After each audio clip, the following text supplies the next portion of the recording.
Are you, in fact, also still interested? I know it was a passion of yours in previous years in bullfighting. Yes, but I'm less.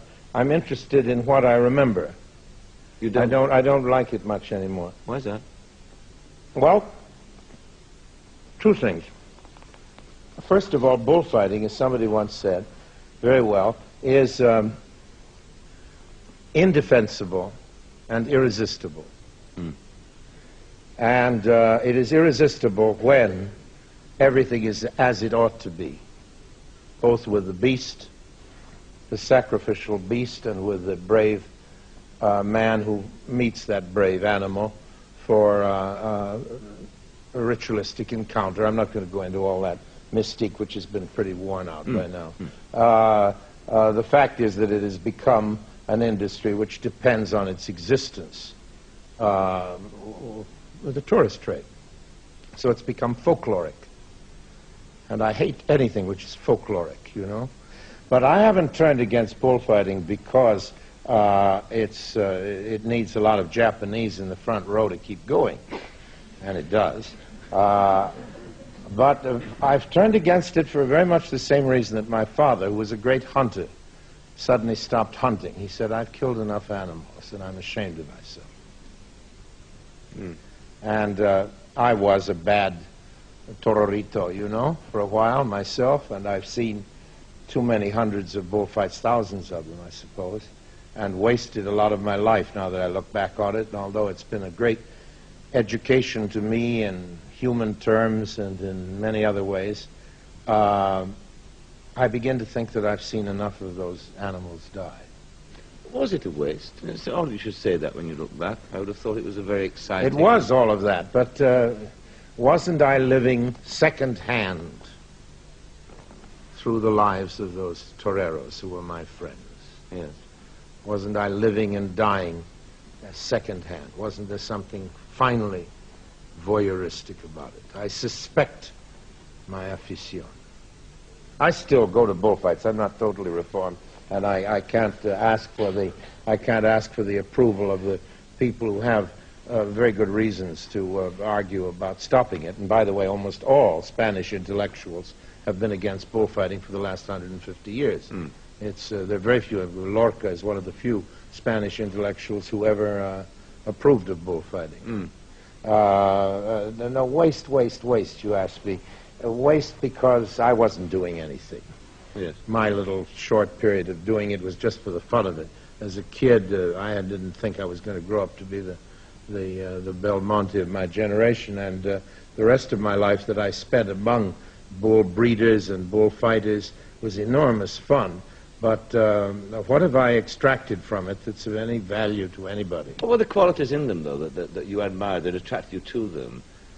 Well, of course, you know, there are two kinds of people who follow the bulls, as they say in Spanish. There are those people who follow because they love the bullfighters, and there is a very small minority who are interested in the bulls.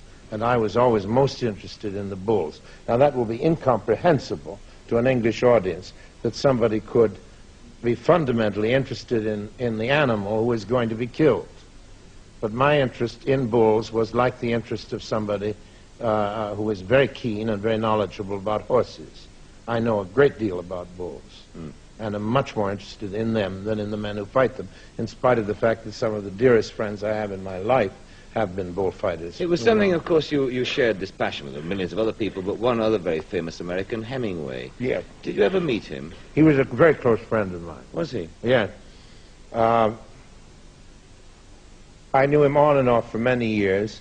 We had a very strange relationship. He was... I never belonged to his clan because I made fun of him. And nobody ever made fun of Hemingway. Yeah. But I did. And he took it, but he didn't like me to do it in front of the club. We met in a projection of a movie which he had made, in which he wanted me to narrate. And he had written the commentary. This is many years ago. Yeah. And we hadn't seen each other. This is a dark projection room, and I was reading the text. And I said, is it really necessary to say this? Do you think, wouldn't it be better to just see the picture? and things like that. And then I heard this growl from the darkness, you know.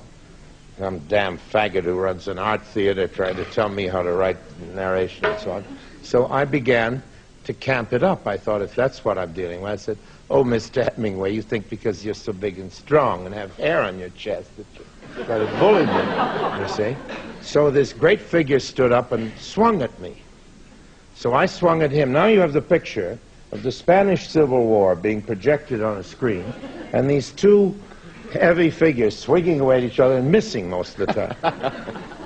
The lights came up, and we looked at each other and burst into laughter and became great friends. Not a friendship that was renewed every year, but over many years at different times. Yes. And I saw him in the last year in which he was still entirely in control of himself, again, quite a lot. But we never discussed bullfighting because we, except on the subject of Ordóñez, we disagreed profoundly on too many points. And he thought he invented it, you know. Yes. He really did think he invented it. Yes. Of course, maybe he did. His book, of course, is still superb. a magnificent. And it's a superb book. He's a great, great, great artist.